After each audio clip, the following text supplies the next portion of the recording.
ഇന്നത്തെ വേദഭാഗം വിശുദ്ധ ലൂക്കോസ് എഴുതിയ സുവിശേഷം 9-ാം അധ്യായം 1 മുതൽ 36 വരെയുള്ള ദൈവവചനങ്ങളെ ശ്രദ്ധിപ്പിൻ. അവൻ 12 അടുക്കെ വിളിച്ചു, സകല ഭൂതങ്ങളുടെ മേലും വ്യാധികളെ സൗഖ്യമാക്കുവാനും അവർക്ക് ശക്തിയും അധികാരവും കൊടുത്ത് ദൈവരാജ്യം പ്രസംഗിപ്പാനും രോഗികൾക്ക് സൗഖ്യം വരുത്തുവാനും അവരെ അയച്ച് പറഞ്ഞത്, വഴിക്ക് വടിയും പൊക്കണവും അപ്പവും പണവും ഒന്നും എടുക്കരുത്, 2 ഉടുപ്പും അരുത്. നിങ്ങൾ ഏത് വീട്ടിലെങ്കിലും ചെന്നാൽ അവിടം വിട്ടുപോകും വരെ അവിടെ തന്നെ പാർപ്പിൻ. ആരെങ്കിലും നിങ്ങളെ കൈക്കൊള്ളാതിരുന്നാൽ ആ പട്ടണം വിട്ട് അവരുടെ നേരെ സാക്ഷ്യത്തിനായി നിങ്ങളുടെ കാലിൽ നിന്ന് പൊടി തട്ടിക്കളവിൻ. അവർ പുറപ്പെട്ട് എങ്ങും സുവിശേഷിച്ചും രോഗികളെ സൗഖ്യമാക്കിയും കൊണ്ട് ഊരുതോറും സഞ്ചരിച്ചു. സംഭവിക്കുന്നതെല്ലാം ഇടപ്രഭുവായ ഹെരോദാവ് കേട്ടു.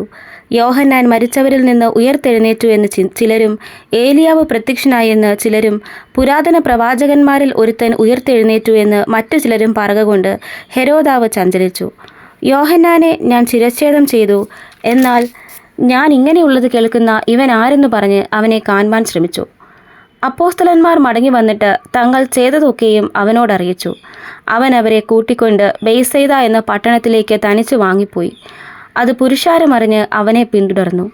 അവൻ അവരെ കൈക്കൊണ്ട് ദൈവരാജ്യത്തെക്കുറിച്ച് അവരോട് സംസാരിക്കുകയും രോഗശാന്തി വേണ്ടിയവരെ സൗഖ്യമാക്കുകയും ചെയ്തു.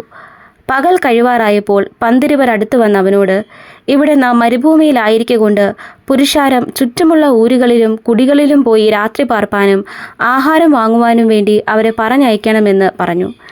അവൻ അവരോട്, നിങ്ങൾ തന്നെ അവർക്ക് ഭക്ഷിപ്പാൻ കൊടുപ്പിൻ എന്ന് പറഞ്ഞതിന്, 5 അപ്പവും 2 മീനും അല്ലാതെ അധികം ഞങ്ങളുടെ പക്കലില്ല. ഞങ്ങൾ പോയി ഈ സകല ജനത്തിനും വേണ്ടി ഭോജ്യങ്ങൾ കൊള്ളേണമോ എന്ന് അവർ പറഞ്ഞു. ഏകദേശം 5000 പുരുഷന്മാരുണ്ടായിരുന്നു.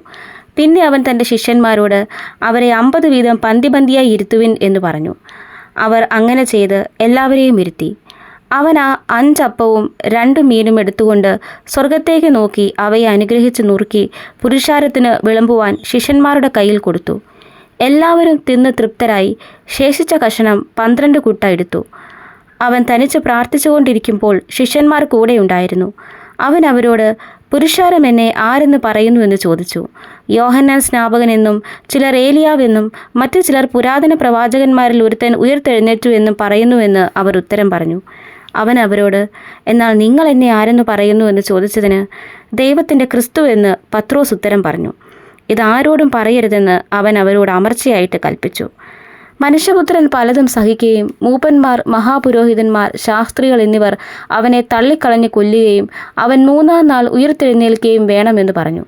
പിന്നെ അവൻ എല്ലാവരോടും പറഞ്ഞത്, എന്നെ അനുഗമിപ്പാൻ ഒരുത്തൻ ഇച്ഛിച്ചാൽ അവൻ തന്നെത്താൻ നിഷേധിച്ച് നാൾ തോറും തൻ്റെ ക്രൂശ് എടുത്തും കൊണ്ട് എന്നെ അനുഗമിക്കട്ടെ. ആരെങ്കിലും തൻ്റെ ജീവനെ രക്ഷിപ്പാൻ ഇച്ഛിച്ചാൽ അതിനെ കളയും. എൻ്റെ നിമിത്തം ആരെങ്കിലും തൻ്റെ ജീവനെ കളഞ്ഞാലോ അതിനെ രക്ഷിക്കും.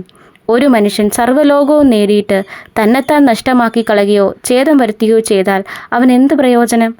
ആരെങ്കിലും എന്നെയും എൻ്റെ വചനങ്ങളെയും കുറിച്ച് നാണിച്ചാൽ അവനെക്കുറിച്ച് മനുഷ്യപുത്രൻ തൻ്റെ പിതാവിൻ്റെയും വിശുദ്ധ ദൂതന്മാരുടെയും മഹത്വത്തിൽ വരുമ്പോൾ നാണിക്കും. എന്നാൽ ദൈവരാജ്യം കാണുവോളം മരണം ആസ്വദിക്കാത്തവർ ചിലർ ഇവിടെ നിൽക്കുന്നവരിലുണ്ട് സത്യമെന്ന് ഞാൻ നിങ്ങളോട് പറയുന്നു. ഈ വാക്കുകളെ പറഞ്ഞിട്ട് ഏകദേശം 8 നാൾ കഴിഞ്ഞപ്പോൾ അവൻ പത്രോസിനെയും യോഹന്നാനെയും യാക്കോബിനെയും കൂട്ടിക്കൊണ്ട് പ്രാർത്ഥിപ്പാൻ മലയിൽ കയറിപ്പോയി. അവൻ പ്രാർത്ഥിക്കുമ്പോൾ മുഖത്തിൻ്റെ ഭാവം മാറി ഉടുപ്പ് മിന്നുന്ന വെള്ളയായി തീർന്നു. 2 പുരുഷന്മാർ അവനോട് സംഭാഷിച്ചു, മോശയും ഏലിയാവും തന്നെ.